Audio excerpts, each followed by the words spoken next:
అది మీరు ఎన్ని పదార్థాలతో అభిషేకం చేశారన్న దానికన్నా కోరిక ఎందుకు తీరుతుందో తెలుసా?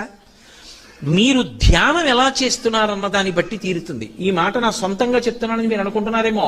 నా ప్రాణం పోయినా నా సొంత అభిప్రాయాలు నేను ప్రార్థన చేశాక చెప్పను. ఎందుకంటే శాస్త్రంలో ఏం చెప్పారో అది చెప్తాను. అది చెప్పడానికే జీవితం చాలదు, ఇక కొత్త విషయాలు ఎందుకు. ఆపాతాళ నభస్థలంత భవన బ్రహ్మాండమా విస్ఫురత్ జ్యోతిస్ఫాటికలింగమౌళి విలసత్పూర్ణేందువంతామృతై అస్తోకప్లుతమేకమీశమనిశం రుద్రాను వాకాన్ జపం ధ్యాయేత్ ఈప్సిత సిద్ధయే ధ్రువపదం విప్రోభిషించేచ్చివం. ధ్యాయేత్ ఈప్సిత సిద్ధయే వేదం చెప్పింది. ఇలా ముందు ధ్యానం చేయి, నీ కోరిక తీరుతుంది.